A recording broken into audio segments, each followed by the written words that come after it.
क्या अभी भी उतनी वर्ल्ड कप वाली मजबूत नहीं हो पाई इंडिया की? देखिए मजबूत तो मैं एक स्कोर बता देता हूं। पिछले 4 इनिंग का 409 बनाए हमने बांग्लादेश के खिलाफ, 373 बनाए श्रीलंका के खिलाफ, फिर 390 बनाए और 349 बनाए। तो बैटिंग तो हमारी बिल्कुल एक माशाल्लाह बार बहुत अच्छा कर रही है। बैटिंग पर भी नजर डाल लेते हैं। आज जिस तरह से हुआ, ईशान किशन 5 रनों की पारी खेली, 14 गेंदों में 35 का स्ट्राइक रेट। आज ईशान किशन का बल्ला चला नहीं है, हालांकि दोहरा शतक इनके नाम भी है और इन्होंने भी दोहरा शतक बांग्लादेश के खिलाफ उस वनडे मैच में लगाया था, साल खत्म किया था। सूर्य कुमार यादव, जिनसे हम उम्मीद करते हैं कि कम से कम शतक तो निकाल कर दीजिए, और वनडे में इनका भी थोड़ा सा हाल डामाडोल टाइप ही लग रहा है। 31 रनों की पारी इन्होंने खेली, 26 गेंदों में 119 रन बनाए। हालांकि सूर्य कुमार यादव को मौके मिलेंगे तो निश्चित तौर पर भुनाना कैसे उन मौकों को, ये सूर्य कुमार यादव को अच्छे से आता है। अच्छी स्ट्राइक रेट से खेल रहे थे, हालांकि कहते हैं कि एक ही गेंद लगती है आपको आउट होने के लिए। हार्दिक पांड्या 73 का स्ट्राइक रेट, 38 गेंदें खेल चुके थे, 28 रन। इनकी बल्लेबाजी बहुत बड़े सवाल खड़े कर रही है ईशा। बिल्कुल आपने सही कहा। हार्दिक पांड्या अब ओडीआई सीरीज में अगर आप बात करें इनकी, तो कुछ खास प्रदर्शन नहीं कर पा रहे हार्दिक पांड्या काफी टाइम से। बिल्कुल टी20 के कप्तान जरूर है, लेकिन ओडीआई सीरीज में क्या हार्दिक पांड्या को रखना सही है चिराग?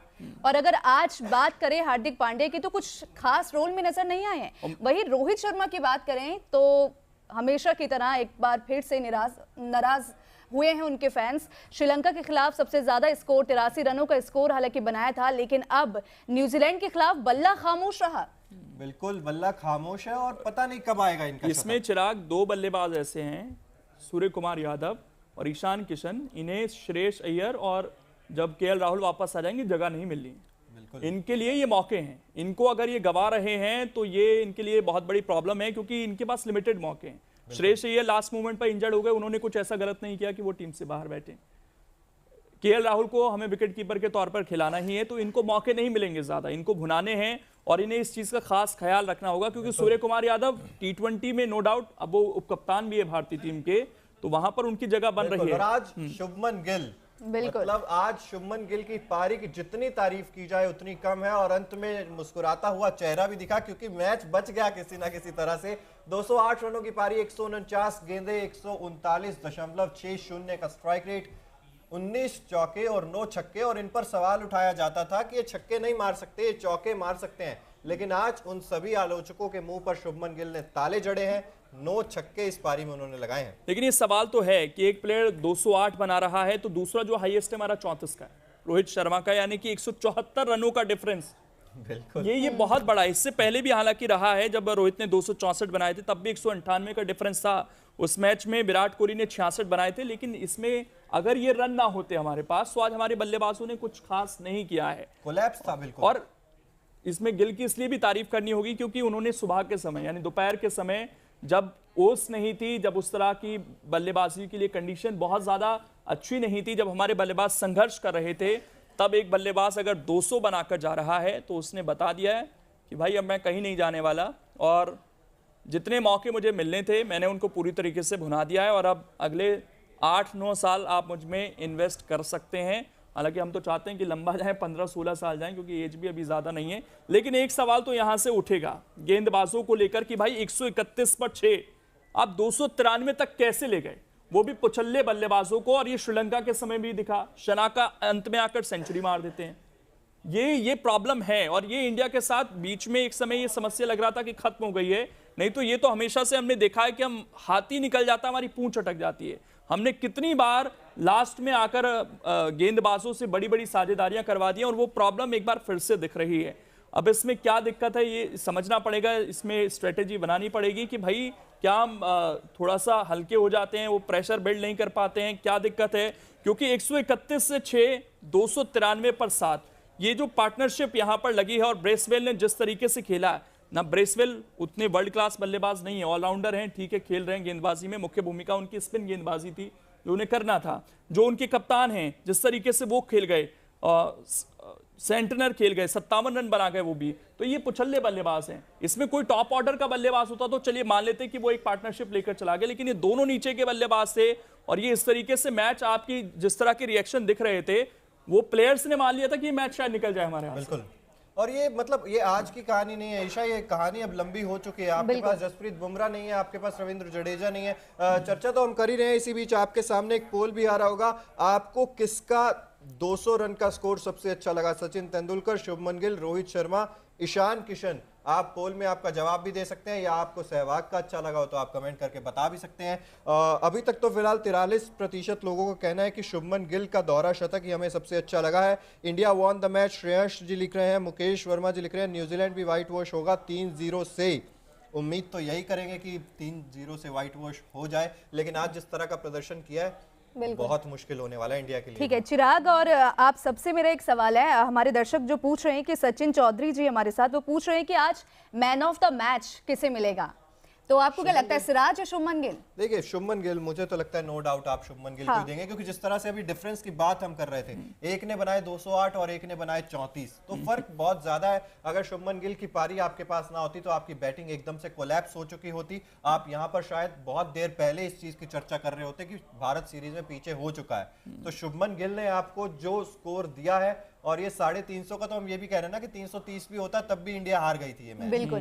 तो यहाँ शुभमन गिल ने यहाँ पर आज 2 रिकॉर्ड भी बनाए, एक तो दोहरा शतक मारा 23 साल की उम्र में, और 19 पारियों में 1000 रन पूरे करने वाले पहले भारतीय भी बन गए। बिल्कुल, विराट कोहली और शिखर धवन ने 24 पारियां ली थी इस रिकॉर्ड तक पहुंचने के लिए, लेकिन फखर जमान जो पाकिस्तान के, उन्होंने 18 पारियों में बनाए, यानी कि संयुक्त रूप से दूसरे नंबर पर भी आ गए हैं दुनिया में। इमाम उलग के भी 19 में ही। बिल्कुल।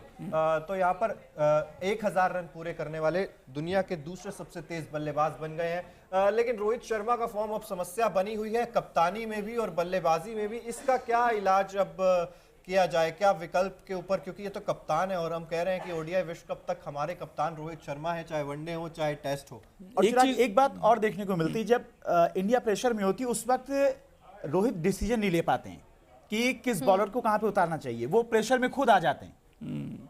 वो दिख रहा होता है उनकी फ्रस्ट्रेशन, उनका प्रेशर, उनके हाव भाव, वो पूरी कहानी बयां करते थे। सिचुएशन को हैंडल करते थे, उनके फैसले चौंका देते थे लोगों को।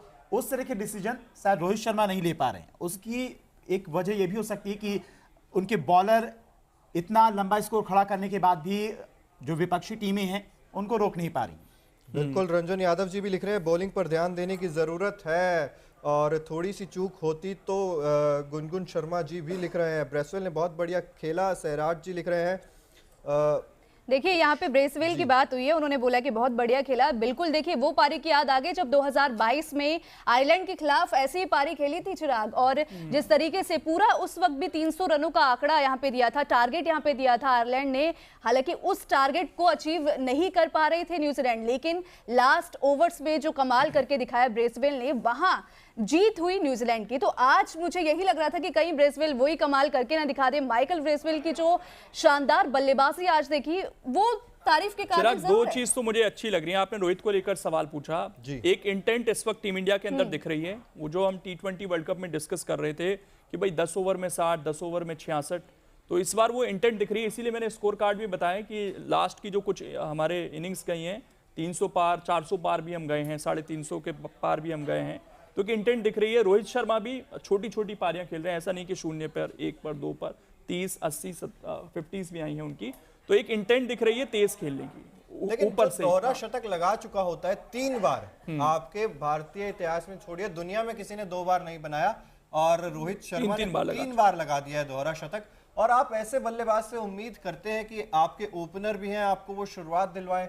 एक पारी आती है 82 रन की, उसके बाद फिर से हम ये बात करते हैं, और ये बात सिर्फ बल्लेबाजी की नहीं है, ये बात अब कप्तानी पर भी सवाल उठने लगे हैं, क्योंकि आपकी प्लेइंग 11 आप जो चुनते हैं, क्या वो सही है पहले नंबर पर? दूसरे नंबर पर क्या आप जो गेंदबाजी में चेंजेस करते हैं, क्या वो चेंजेस आपके पास विकल्प नहीं होते हैं, या क्या परेशानी हो जाती है? क्योंकि हमने देखा है कि प्लेइंग 11 में बहुत ज्यादा सडन बदलाव हो जाते हैं। चलिए, इंजरीज एक बहुत बड़ा कंसर्न है इंडिया के लिए। एक चिराग सवाल है, क्या कैप्टेंसी के प्रेशर की वजह से रोहित शर्मा अच्छी बैटिंग नहीं कर पा रहे? देखिए, लग तो ऐसा ही रहा है, बिल्कुल डेफिनेटली मैं कहूंगा कि यहां से देखने पर तो ऐसा ही लग रहा है, और कप्तानी का प्रेशर हर कोई झेल नहीं पाता। हम बार बार बात महेंद्र सिंह धोनी की इसीलिए लेकर आते हैं, क्योंकि महेंद्र सिंह धोनी आप नहीं बन सकते। आपको कूलनेस अगर रखनी है, आपको दिमाग लगातार चलाते रहना पड़ता है, लेकिन आप गेंदबाजों के ऊपर उतना ज्यादा प्रेशर नहीं दे सकते। हालांकि हम ये ना भूलें कि बायलैटरल में रोहित शर्मा का रिकॉर्ड भी कोई बहुत बुरा नहीं है। हम सीरीज तो लगातार जीत ही रहे हैं और हाल फिलहाल में टीम हमारी इतनी बेहतर रही है बायलैटरल की, खासकर अगर हम बात करें एक बांग्लादेश का छोड़ दें तो लगातार हम जीत ही रहे हैं, चाहे कोई भी कप्तानी करे, क्योंकि टीम इतनी मजबूत है। बायलैटरल में शायद हमारा तोड़ नहीं है, चाहे टेस्ट हो, ओडीआई हो या T20 हो। लेकिन बात फिर वही है जो अभी जिक्र कर रहे थे कि जो लास्ट मोमेंट पर हम एकदम से शोल्डर डाउन हो जाते हैं हमारे, वो चीज़ नहीं होनी चाहिए। फाइटिंग स्पिरिट जो है वो होनी चाहिए और इतने सारे लोग हमारे साथ जुड़े हुए हैं।